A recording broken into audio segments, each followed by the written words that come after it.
लालची भाभी। करिश्मा, रेशमा और मनीषा 3 बहनें हैं। उनका एक भाई भी है, मयंक। मयंक अपनी बहनों को बहुत प्यार करता है, लेकिन मयंक की पत्नी सविता इस मामले में मयंक से बिल्कुल ही अलग है। वो अपनी ननदों का जितना बुरा कर सकती है उतना बुरा करती ही रहती है और अपनी ननदों पर हुक्म भी चलाती है। करिश्मा, करिश्मा, तुमने अभी तक नाश्ता नहीं बनाया? तुम्हारे भैया को ऑफिस जाने में देर हो रही है। हाँ भाभी, बस अभी बनाती हूँ।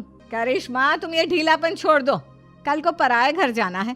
वहाँ अगर तुम इस तरह से काम करोगी तो लोग क्या कहेंगे कि माँ ने और भाभी ने कुछ सिखाया नहीं।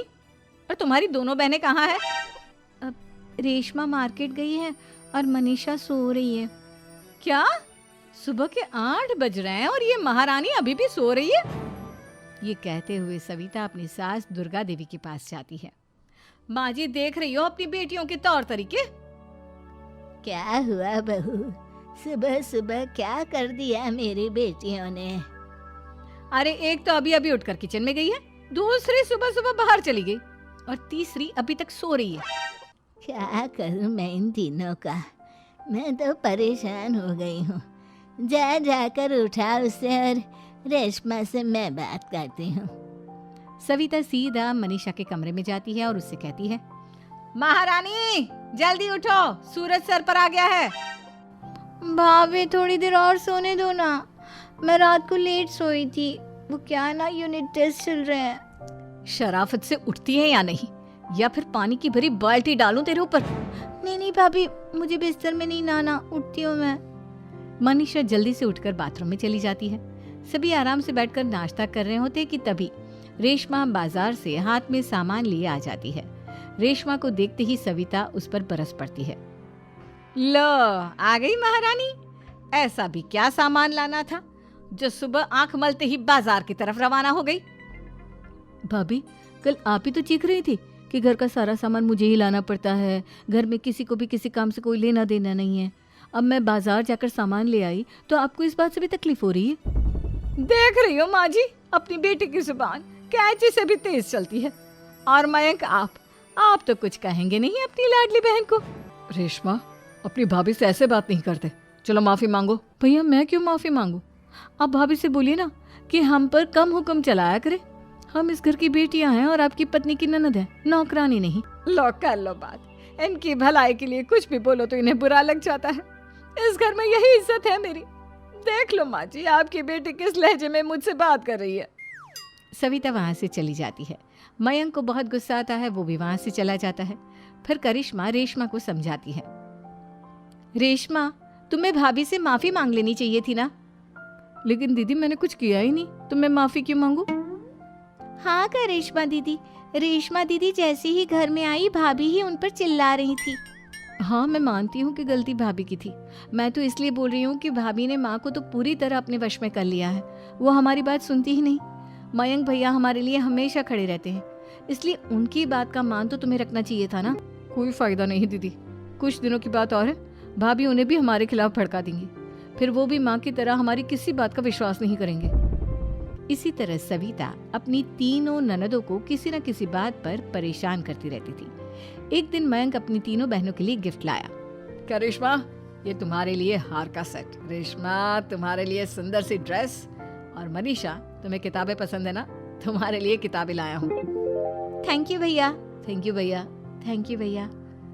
करिश्मा, तुम्हारा नेकलेस कितना सुंदर है, ये भैया कहाँ से ले आए होंगे? मैंने भैया को 3 दिन पहले फोन पर ये डिजाइन दिखाया था और आज भैया ये ले आए। सविता तो अपनी ननदों के गिफ्ट्स देखकर जल गई और करिश्मा का नेकलेस तो उसे भी बहुत पसंद आया था। अपनी बहनों के लिए कितना अच्छा नेकलेस लेकर आए हैं, मुझे कभी कोई गिफ्ट नहीं दिया। मैं आज ही ये हार चुरा लूंगी। रात में सविता करिश्मा का हार चुरा लेती है और इसी तरह उसे अपनी ननदों की जो भी चीज़ अच्छी लगती वो उसे मांगती नहीं, बल्कि रात के अंधेरे में चुरा लेती। इसी तरह दिन बीतते गए और सविता ने मयंक के दिल में भी उसकी बहनों के लिए नफरत पैदा कर दी। एक दिन मयंक ने करिश्मा और रेशमा के लिए रिश्ता देखा और ये बात उसने घर में सबको बताई। माँ, करिश्मा और रेशमा के लिए बहुत अच्छा रिश्ता आया है, वो लोग कल इन्हें देखने आ रहे हैं। आप और सविता मिलकर सारी तैयारी कर लेना।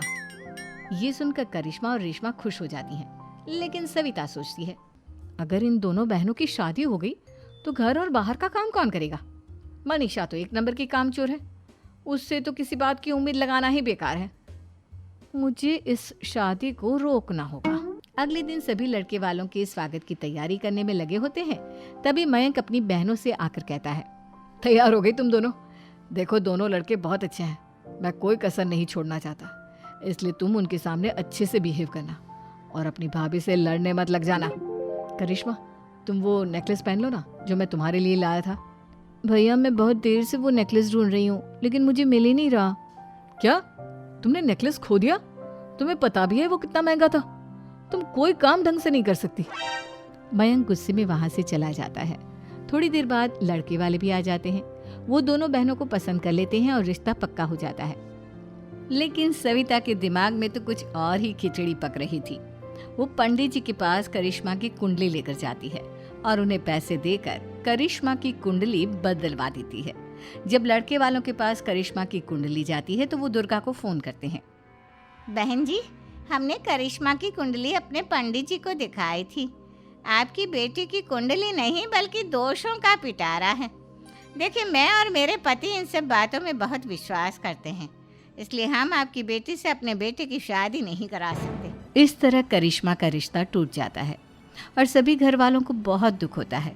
अब कविता सोचती है, चलो करिश्मा का तो रिश्ता टूट गया, अब रेशमा का भी रिश्ता तोड़ना है। क्या करूं? अब सविता आवाज बदलकर किसी अननोन नंबर से रेशमा के होने वाले ससुराल में फोन करती है। हेलो, मैं कौन हूँ कौन नहीं ये आपके लिए जानना ज़रूरी नहीं, बस इतना सुन लो कि रेशमा का 2 साल से किसी के साथ अफेयर चल रहा है। बस रेशमा का रिश्ता तोड़वाने के लिए सविता का इतना कहना काफी था। अब रेशमा का भी रिश्ता टूट गया। मयंक और दुर्गा देवी ने